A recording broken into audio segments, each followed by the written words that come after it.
college. I went back to the tattoo parlor and told Henry I wanted to get more tattoos. He tried to dissuade me. You should think it over and not do it when you're so emotional. Get temporary tattoos for now, okay? Live with them for a while, and if you don't change your mind, we'll make them permanent. I thought about it and agreed. I drew all the new sketches myself.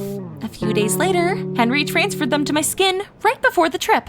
I felt like a completely different person. In Florida, our group checked into a hotel. I ended up in a room with Miley, my best friend. No one found her impressive either, which was probably why we'd become friends. I hadn't even told Miley about my tattoos yet. I had to lie and say that I wasn't feeling well so she would go to the beach without me. About a half hour later, I plucked up my courage and I changed into a bikini. I let my hair down and put on a cap and dark glasses. Then I went to the beach and slowly walked along the shore. Blake suddenly noticed me. He immediately started complimenting my figure and my tattoos. Just imagine, he hadn't recognized me. I slowly took off my glasses and smiled coquettishly at him. To say that Blake was stunned would be an understatement. Well, who's speechless now? Everyone was shocked by my transformation. They crowded around me and looked at me like I was a museum exhibit. Everyone really liked my tattoos, and only the prettiest girl in college called them tasteless.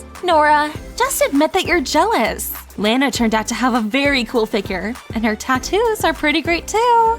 Nora turned green with anger, and I was over the moon. While we were hanging out on the beach, Blake was doing everything he could to please me. He brought me cocktails, adjusted my sunbed, and put sunscreen on my shoulders. The seawater could quickly wash away my temporary tattoos, so I had to sit in the sun. When we got back to the hotel, Miley came up to me, upset. Why didn't you tell me about your tattoos? I thought we were friends. I had to admit that only one of my tattoos was real, just so I could calm my friend down. One day, we were walking to the beach and saw an announcement about an upcoming palm tree party. The queen of the beach would be chosen there.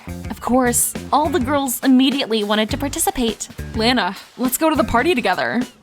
Had I heard right? Of course, I wanted to, and I immediately agreed. However, when I was returning to the hotel, Nora suddenly blocked my way. She forcefully grabbed my shoulder and hissed, "Stay away from Blake." I looked at her defiantly. Or what? Or you'll regret it. It's pointless to threaten me. Blake likes me, so deal with it. I walked by the shocked Nora into the hotel. The same day, Miley and I went shopping. I was hoping to find a beautiful but not very expensive dress. We were exhausted by the time I finally got lucky. I would have never worn such a dress before, but that day, I liked it, surprising even myself. Back in our room, I hung it up on the back of a chair and went to bed, looking forward to the next night. Everyone would be stunned after seeing me. But in the morning, I was in for an unpleasant surprise. When I got out of bed, I saw something terrible. My dress had been cut up.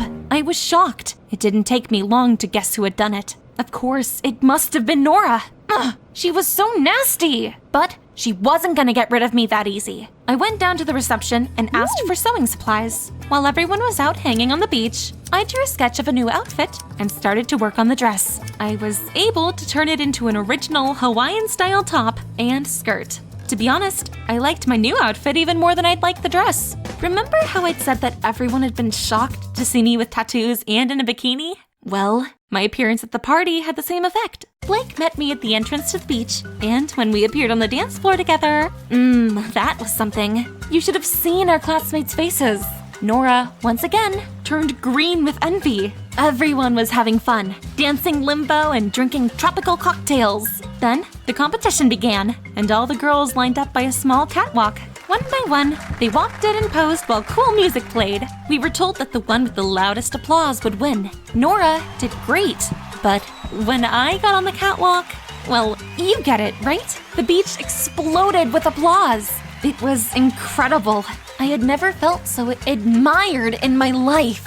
I became the queen of the beach and was presented with a crown made of palm leaves. I went to the bar to get a cocktail, and I suddenly noticed that Blake was nowhere to be found. After going around the whole beach, I still couldn't find him. Where had he gone? Then Miley came up to me. She looked kind of upset. Lana, I wasn't sure whether to tell you or not, but come on, you've got to see this for yourself. I was confused, but I followed her, and soon we came to a hammock hanging between palm trees. it looked like Nora and Blake were in it, and they were kissing?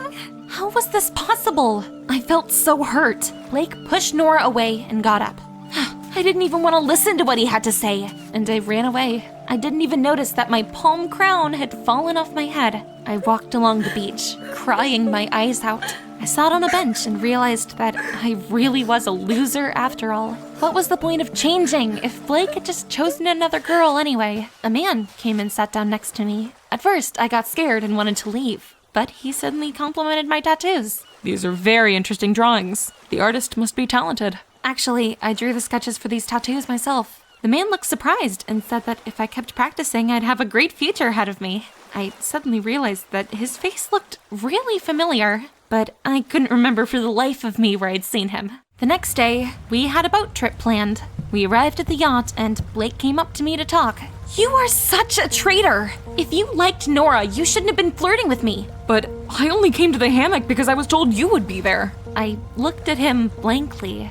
Who told you that? It was Miley. Miley? Why had she done it? After walking around the entire deck, I found Miley at the stern of the yacht, and I asked her about Blake. My friend's face twisted with anger. I had never seen her look like that. Yes, I called Blake to the hammock and I ruined your dress. Nora asked me to. Miley had conspired with Nora against me? I was speechless. We used to both be Blaine, but lately, you've gotten so popular and I'm still a nobody. Did she really do this all out of envy? I didn't want to lose my friend, so I tried to reason with her. Look, we're still friends. I'll forget about everything you've done, and everything can be just like it used to. I tried to hug her, but Miley suddenly pushed me away. I tripped and I fell overboard. The waves immediately started carrying me away from the yacht, and I panicked. I was a very bad swimmer. All sorts of horror stories about sharks immediately came to my mind. Help! Hey, wait! I'm here! But no one heard me. The yacht was sailing farther and farther away, taking my chances of salvation with it. I had swallowed a lot of seawater, and tears were streaming down my face. It was the end. All of a sudden, someone grabbed my arm. I screamed, turned around, and saw Blake. It turned out he had seen me fall and had jumped in after me. I wasn't that scared anymore. Soon, people on the yacht noticed. They dropped a life buoy and helped us get back on board.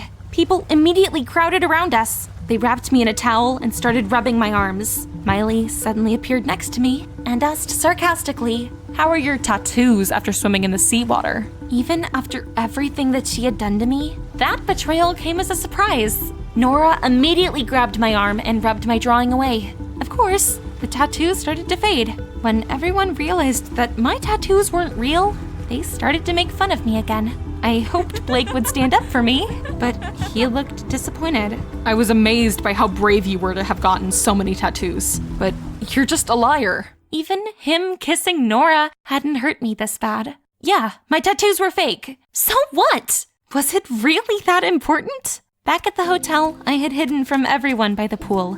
To get my mind off things, I'd been reading various comics on my tablet, and I suddenly came across a photo of my favorite artist. Looking at the portrait of Dan Evans, I couldn't believe my eyes. That was the man I talked to on the embankment. That was why his face was so familiar to me. Why hadn't I recognized him right away? There was no contact information of Dan Evans publicly available, so I had no way of finding him again. I had had a 1 in a million chance, and I had missed it.